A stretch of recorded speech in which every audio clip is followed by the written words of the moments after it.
हिमालय की तलहटी में बसे एक छोटे से गांव नीलगिरी में एक आलीशान लेकिन अस्त व्यस्त हवेली थी। इस हवेली में माधव और उसकी पत्नी सुलेखा रहा करते थे।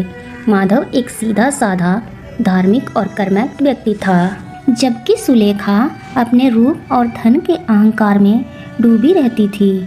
उसे साफ सफाई से नफरत थी और दूसरों को नीचा दिखाना उसकी आदत बन चुकी थी।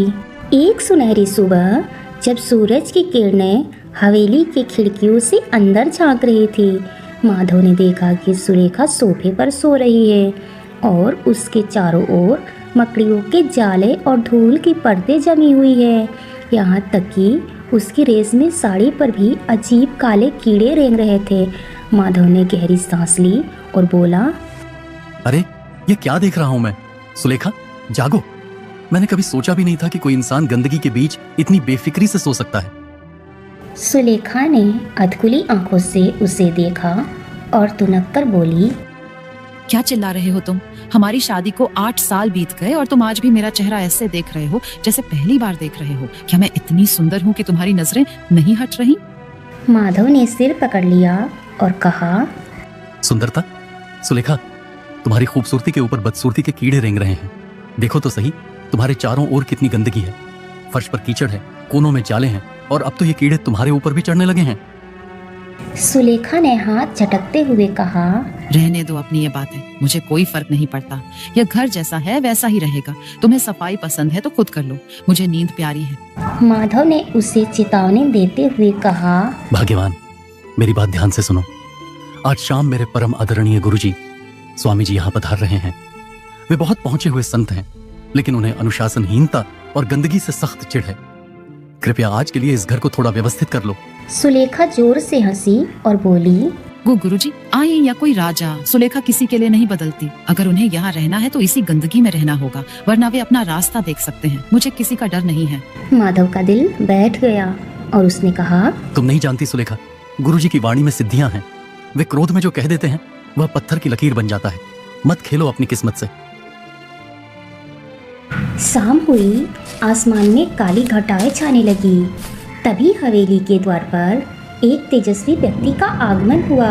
उनकी आंखों में गजब का तेज था। माधव ने दौड़कर उनके चरण स्पर्श किए और उन्हें अंदर ले आया। गुरुदेव, क्षमा करें, मेरी पत्नी वह थोड़ी सरल स्वभाव की है, घर व्यवस्थित नहीं कर पाई। हवेली के अंदर का दृश्य देखकर स्वामी जी की भौहें तन गई। चारों ओर फैली दुर्गंध और सड़न ने उनका मन खिन्न कर दिया। सुलेखा अपने कमरे से बाहर निकली, लेकिन उसके चेहरे पर ना कोई सम्मान था और ना कोई पछतावा। स्वामी जी ने सुलेखा की ओर देखा और शांत स्वर में पूछा, बेटी, क्या एक अतिथि को बैठने के लिए साफ जगह और पीने के लिए शुद्ध जल मिल सकता है? सुलेखा ने एक पुराना गंदा लोटा उठाया और उसमें बिना धोए पानी भरकर गुरुजी के सामने पटक दिया। उसने कहा, यहाँ पानी ऐसे ही मिलता है, और हाँ, अगर आपको बैठने में तकलीफ है तो बाहर पीपल के पेड़ के नीचे आसन लगा लीजिए। यहाँ तो ऐसा ही रहेगा। माधव कांपने लगा। उसने सुलेखा को समझाने की कोशिश की, लेकिन सुलेखा ने अनसुना कर दिया। उसने रसोई से एक थाली लाकर माधव के सामने रख दी। माधव ने रोते हुए कहा, सुलेखा, ये क्या है? गुरुदेव के सामने ऐसा भोजन? इसमें तो चूहे ने गंदगी कर रखी है। हाँ तो क्या हुआ, कोई जहर तो नहीं? अगर चूहा थोड़ा खाना खा भी लेगा तो तुम्हारा क्या जाएगा? अब चुपचाप यही खाना अपने गुरुजी को खिला दो और जो बचे उसे तुम खा लेना। मुझे बहुत नींद आ रही है, मैं सोने जा रही हूँ। यह अपमान की पराकाष्ठा थी। स्वामी जी की आंखों में क्रोध की अग्नि दहक उठी। उन्होंने अपना कमंडल उठाया और जल की कुछ बूंदें हाथ में ली। स्वामी जी ने गर्जना करते हुए कहा, अहंकारी स्त्री, तूने न केवल अतिथि का अपमान किया है, बल्कि मानवता के उस धर्म को भी त्याग दिया है जो सफाई और पवित्रता का प्रतीक है। तुझे इन चूहों से इतना प्रेम है कि तू इनके साथ खाना साझा कर सकती है। तो जा, आज से तू इसी गंदगी का हिस्सा बन जा। स्वामी जी ने मंत्र उच्चारण के साथ वह जल सुलेखा की ओर फेंका। सुलेखा हंसी और बोली, आपका पानी मुझे क्या बिगाड़ेगा? देखिए, मैं अभी भी वैसी ही हूँ। वह अपने कमरे में चली गई और दरवाज़ा बंद कर लिया। माधव गुरुजी के चरणों में गिर पड़ा और माफ़ी मांगने लगा। स्वामी जी ने ठंडी सांस ली और कहा, नियति अपना काम करेगी। उसे अपनी गलती का एहसास तभी होगा जब वह अपनी वास्तविकता खो देगी। उस रात हवेली में अजीब सन्नाटा छा गया। माधव पूरी रात सो नहीं सका। आधी रात को उसे सुलेखा के कमरे से कुछ सरसराहट की आवाज़ें सुनाई दी। उसे लगा शायद वह सफाई कर रही होगी, लेकिन आवाज़ें किसी भारी चीज़ के रेंगने जैसी थी। अगली सुबह जब माधव ने सुलेखा का कमरा खोला तो उसकी चीख निकल गई। कमरे में सुलेखा नहीं थी। बिस्तर पर केवल उसकी साड़ी थी और फर्श पर एक विशाल डरावना काला चूहा रेंग रहा था, जिसके शरीर पर अजीब सी चमक थी। माधव पधरवास होकर गुरुजी के पास भागा। गुरुदेव, अनर्थ हो गया। मेरी पत्नी गायब है और उसके कमरे में एक भयानक जीव है। क्या यह आपकी माया है? वह जीव ही सुलेखा है माधव। उसके अहंकार और गंदगी के प्रति मोह ने उसे वही बना दिया जो उसे पसंद था। अब वह एक चूहे की योनि में है। गुरुदेव, वह भोली है, अज्ञानी है। कृपया उसे क्षमा कर दें। वह इस रूप में जी नहीं पाएगी। लोग उसे मार डालेंगे। माधव, अब मेरे बस के कुछ नहीं है।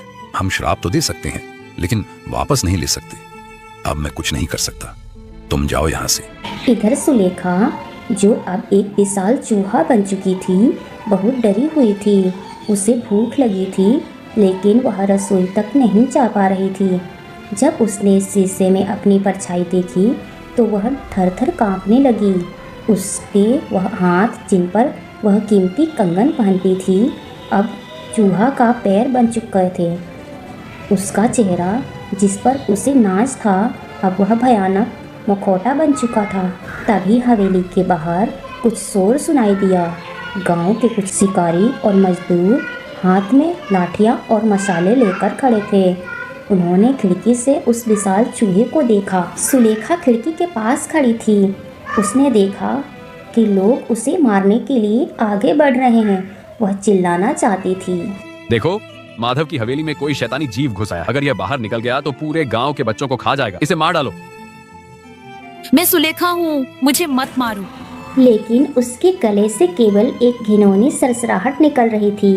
भीड़ ने हवेली का दरवाजा तोड़ दिया। सुलेखा डर के मारे कोने में छिप गई। उसे अपने पति माधव की याद आने लगी। मैंने माधव की बात क्यों नहीं मानी? मैंने गुरुजी का अपमान क्यों किया?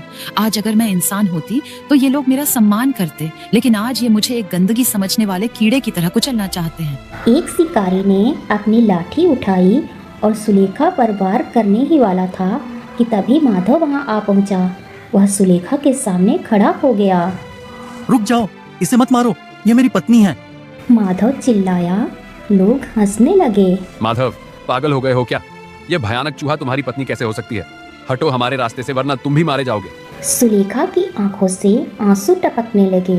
उसने पहली बार महसूस किया कि एक इंसान का जीवन कितना अनमोल होता है और अहंकार कितनी बड़ी बीमारी होती है। उसने मन ही मन भगवान से प्रार्थना की। हे ईश्वर, मुझे एक मौका और दो।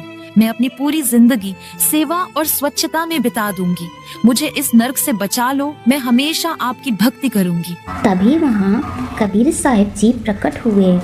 उनके आते ही भीड़ शांत हो गई।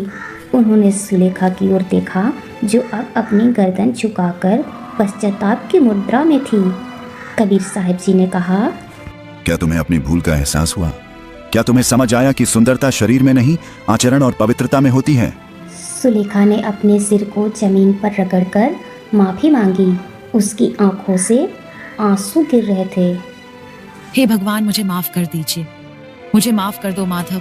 मैंने तुम्हें बहुत दुख पहुंचाया। गुरुदेव, मुझे क्षमा करें। आपने मेरी आंखें खोल दी। तभी एक तेज रोशनी हुई और देखते ही देखते वह विशाल चूहा गायब हो गया और उसकी जगह सुलेखा अपने मानवीय रूप में प्रकट हुई। वह कांप रही थी और उसके कपड़े धूल से सन चुके थे, लेकिन उसकी आंखों में अब अहंकार की जगह विनम्रता थी।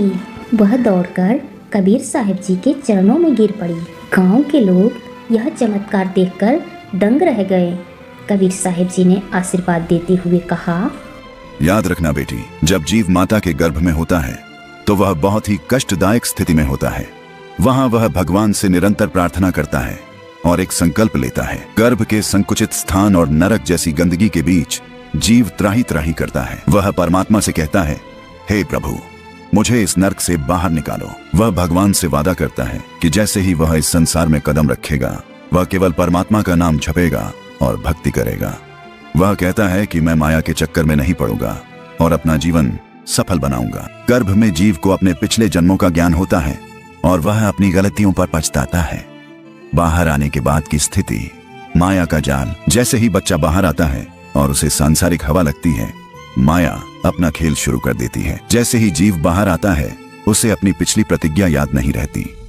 गर्भवास में भक्ति कबूली, बाहर आए भुलाया। कहत कबीर, सुनो भाई साधो, जम ने जाल बिछाया। वह रोते समय असल में यह कह रहा होता है कि कहाँ गया वह भगवान जिससे मैंने वादा किया था। लेकिन जल्द ही उसे माता पिता, खिलौने और स्वाद का चस्का लग जाता है और वह मैं और मेरा में उलझ जाता है। मनुष्य का बचपन खेल कूद में बीता, जवानी नींद और काम वासना में बीती और बुढ़ापे में शरीर साथ नहीं देता। अंत में वह खाली हाथ चला जाता है। मनुष्य ने जो वादा गर्भ के अंधेरे में किया था, उसे उजाले में भूल गया। वह चेतावनी देते हैं कि यह जीवन एक अवसर है उस मालिक को याद करने का। यदि इस बार भी चूक गए तो फिर वही 84 का चक्कर, 84 लाख योनियां और वही गर्भ का कष्ट भुगतना पड़ेगा। रे मन मुसाफिर, निकलना है एक दिन, काहे को तूने यह माया पसारी।